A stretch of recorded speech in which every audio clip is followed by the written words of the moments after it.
2007 সালে আমি গ্রিসে গিয়েছিলাম। 14 জন লেখক বিভিন্ন ভাষা থেকে, আর্জেন্টিনা থেকে, কিউবা থেকে, ইউরোপের কোনো কোনো দেশ থেকে, রাশিয়া থেকে, আবার এদিকে মায়ানমার থেকে, ভারত থেকে আমি গিয়েছিলাম। এরকম 14 জন লেখক। আমরা একটা পাহাড়ের মাথায়, প্যারোস বলে একটা দ্বীপ, সেটা এথেন্স থেকে এসে জাহাজ ধরে, বড় জাহাজ নয়, ছোট জাহাজ ধরে ওই দ্বীপে আসতে হয়। এটা প্রায় 3 ঘন্টা ভূমধ্য সাগরের ওপর দিয়ে যেতে হয়। সে এক অপরূপ যাত্রা। একবার নীল জল, তলায় বেবি অক্টোপাস ঘুরে বেড়াচ্ছে। তো সেইখানে আমরা পাহাড়ে ঘুরে ঘুরে ঘুরে আমাদেরকে একদম পাহাড়ের মাথায় নিয়ে যাওয়া হলো। সেইখানে একটা হাউস অফ লিটারেচার বলে একটা বাড়ি আছে, মানে সাহিত্যের বাড়ি। সেই বাড়িতে আমাদের সবাইকে একটা একটা করে ঘর দিয়ে দেওয়া হলো। মানে ঘর মানে এক একটা হোটেল যেরকম হয় সেরকম ব্যবস্থা হলো। সেইখানে আমরা দারুণ ছিলাম একসঙ্গে 7 দিন সেই দ্বীপের ভেতর। সেই দ্বীপের ভেতর একদিন একটা কবিতা পাঠ, একদিন না একাধিক দিন কবিতা পাঠের ব্যবস্থা ছিল। একদিন সন্ধ্যেবেলায় কবিতা পাঠ, সেটা দ্বীপবাসী যে সমস্ত গ্রিক অধিবাসী সেই দ্বীপে থাকেন তাদেরকে ইনভাইট করা হয়েছিল, তারা শুনতে। সেদিনকে এসেছিল সেই দ্বীপের, প্যারোস দ্বীপের মেয়র। সে এক দারুণ অভিজ্ঞতা।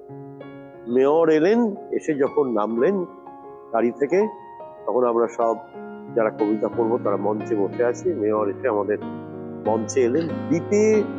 দ্বীপের ভেতর একজন মেয়র থাকেন, মানে সেই দ্বীপের মেয়র। এটা ভাবতেই যেন কেমন লাগছে। এবার যিনি এসে মেয়র হিসেবে আমাদের সামনে এসে দাঁড়ালেন, তাকে দেখে তো আমি তাজ্জব, কথা আমি লিখেওছি। তাকে দেখে মনে হচ্ছে হলিউডের নায়ক। তিনি সেই দ্বীপের মানে ভূমিপুত্র, কিন্তু তাকে দেখতে এখন যেরকম হয় গ্রিকদের চেহারা অসামান্য। এই গ্রিক মেয়র, প্যারোস দ্বীপের মেয়রকে দেখতে একেবারে সেই হলিউডের নায়কের মতো।